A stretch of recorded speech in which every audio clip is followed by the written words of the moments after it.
बिस्मिल्लाहिर्रहमानिर्रहीम। अस्सलामु अलैकुम नाज़रीन। कि दुनिया में सबसे पहला कत्ल क्यों हुआ और किसने किया? दुनिया के सबसे पहले कातिल का अंजाम क्या हुआ? और दुनिया में आज की परस्तिश किस नबी के बेटे ने शुरू की और क्यों शुरू की? यही हमारी आज की वीडियो का मौजू होगा। और आज हम आपको दुनिया के पहले कातिल और मकतूल की कहानी कुरान और हदीस की रोशनी में सुनाएंगे। अगर वीडियो में आगे बढ़ने से पहले अगर आप हमारे चैनल पर नए हैं तो बराए मेहरबानी हमारा चैनल इश्क़ मुस्तफ़ा सब्सक्राइब करें, जहां आपको बिल्कुल सच्ची इस्लामी हिस्ट्री और दुनिया भर की उन पुरमालूमात पर अपनी वीडियोस मिलती रहेंगी। नाजरीन, रूए ज़मीन पर सबसे पहला कातिल काबिल और सबसे पहला मकतूल हाबिल था।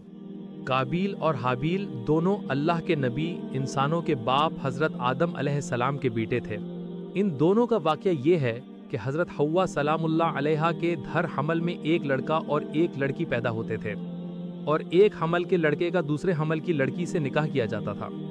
इस दस्तूर के मुताबिक हज़रत आदम अलैहिस्सलाम ने काबिल का निकाह यूस से करवाना चाहा, जो हाबिल के साथ पैदा हुई थी, मगर काबिल इस पर राज़ी ना हुआ क्योंकि अक़लीमा ज़्यादा खूबसूरत थी, इसलिए वो इस पर फ़िदा था। हज़रत आदम अलैहिस्सलाम ने उसे समझाया कि अक़लीमा तेरे साथ पैदा हुई है, इसलिए वो तेरी बहन है, उसके साथ तेरा निकाह नहीं हो सकता।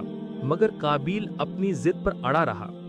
बिल आखिर हज़रत आदम अलैहिस्सलाम ने हुक्म दिया कि तुम दोनों अपनी अपनी कुर्बानियाँ खुदा बंदे कुद्दूस अज़्ज़ व जलाल के दरबार में पेश करो। जिसकी कुर्बानी कबूल हो गई वही अक़लीमा का हकदार होगा। उस ज़माने कुर्बानी की मकबूलियत की ये निशानी थी कि आसमान से एक आग उतर कर आती और कुर्बानी को जला देती। काबिल ने गेहूं की कुछ बालें और हाबिल ने एक बकरी कुर्बानी के लिए पेश की। आसमानी आग ने हाबिल की कुर्बानी को जला डाला और काबिल की बालों को छोड़ दिया। इस बात पर काबिल के दिल में बुग़्ज़ और हसद पैदा हो गया और उसने हाबिल को कत्ल कर देने की ठान ली और हाबिल से कह दिया कि मैं तुझको कत्ल कर दूंगा। हाबिल ने कहा कि कुर्बानी कबूल करना अल्लाह रब्बुल इज़्ज़त का काम है और वो परहेजगारों की ही कुर्बानी कबूल करता है। अगर तू तक़वा करता तो ज़रूर तेरी कुर्बानी कबूल होती। साथ ही हाबिल ने यह भी कह दिया कि अगर तू मेरे कत्ल के लिए हाथ बढ़ाएगा तो मैं तुझ पर अपना हाथ नहीं उठाऊंगा, क्योंकि मैं अल्लाह से लड़ता हूँ। मैं चाहता हूँ कि मेरा और तेरा गुनाह दोनों तेरे ही सर पर पड़े और तू दोज़खी हो जाए, क्योंकि जालिमों की यही सज़ा है। नज़रें इनायत आयत 27 से 33 में अल्लाह रब्बुल इज़्ज़त ने इरशाद फरमाया, वत्लु अलैहिम नबअ इब्नै आदम बिल हक़्क़ इज़ क़र्रबा क़ुरबानन फ़तुक़ुब्बिल मिन अहदिहिमा वलम युतक़ब्बल मिनल आख़री क़ाल लअक़्तुलन्नका क़ाल इन्नमा यतक़ब्बलुल्लाहु मिनल मुत्तक़ीन लइन बसत्त इलय्या यदक लितक़्तुलनी मा अना बिबासितिन यदिय इलैका लिअक़्तुलका इन्नी अख़ाफ़ुल्लाह रब्बल आलमीन इन्नी उरीदु अन तबूअ बिइस्मी व इस्मिक फ़तकून मिन अस्हाबिन नार वज़ालिक जज़ाउज़ ज़ालिमीन फ़तवअत लहू नफ़्सुहु क़त्ल अख़ीहि फ़क़तलहु फ़अस्बह मिनल ख़ासिरीन।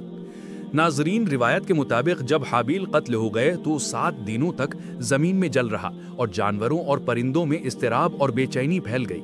और काबिल जो बहुत गोरा और खूबसूरत था, भाई का खून बहाते ही उसका चेहरा बिल्कुल काला और बदसूरत हो गया। हज़रत आदम अलैहिस्सलाम को बेहद दुख और रंज हुआ, यहाँ तक कि हाबिल के गम में 100 बरस तक कभी आपको हंसी नहीं आई।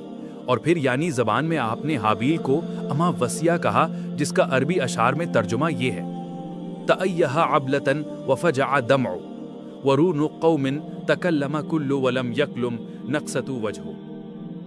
सभी तमाम शहरों और उनके बाशिंदों में तराकूट पैदा हो गया। नबी हज़रत आदम अलैहिस्सलाम ने शदीद गमनाक होकर काबिल को फटकार कर अपने दरबार से निकाल दिया और वो बदनसीब अक़लीमा को साथ लेकर यमन की सरजमीन अदन चला गया। वहाँ इब्लीस उसके पास आकर कहने लगा कि हाबिल की कुर्बानी को आग ने इसलिए जलाया कि वो आग की पूजा किया करता था, लिहाजा तू भी एक आग का मंदिर बना और उसकी इबादत कर। काबिल कायनात में वो पहला शख्स था जिसने आग की इबादत करना शुरू की, और ये रूए ज़मीन पर पहला शख्स है जिसमें अल्लाह रब्बुल इज़्ज़त की नाफरमानी की और सबसे पहले ज़मीन पर खून बहाया। और ये वो मुजरिम है जो जहन्नुम में सबसे पहले डाला जाएगा। और हदीस शरीफ में है कि रूए ज़मीन पर क़यामत तक जो भी खूने नहक होगा, काबिल उसमें हिस्सेदार होगा, और जो भी आदमी आग की परस्तिश करेगा, काबिल उसमें सरदार होगा, क्योंकि उसी ने सबसे पहले कत्ल का दस्तूर निकाला और उसी ने सबसे पहले अल्लाह को छोड़कर आग की पूजा की। काबिल का अंजाम ये हुआ کہ اس کے ایک بیٹے نے جو کہ اندھا تھا اس کو پتھر مار کر قتل کر دیا، اور وہ بدبخت نبی ہونے کے باوجود آگ کی پرستش کرتے ہوئے بخار اور سل کی حالت میں اپنے بیٹے کے ہاتھوں مارا گیا۔ حابیل کے قتل ہو جانے کے 5 برس بعد حضرت شیث علیہ السلام پیدا ہوئے، جب حضرت آدم علیہ السلام کی عمر تقریباً 130 برس تھی۔ آپ نے اپنے اس بیٹے کا نام شیث رکھا۔ یہ سریانی زبان کا لفظ ہے اور عربی میں اس کے معنی کے ہبت اللہ، یہی اللہ کا حتہ ہے۔ حضرت آدم علیہ السلام نے 50 صحیفے جو آپ پر نازل ہوئے تھے ان سب کی حضرت شیث علیہ السلام کو تعلیم دی اور ان کو اپنا وسیع خلیفہ اور سجادہ نشین بنایا اور ان کی نسل میں خیر و برکت ہونے کی دعائیں مانگی۔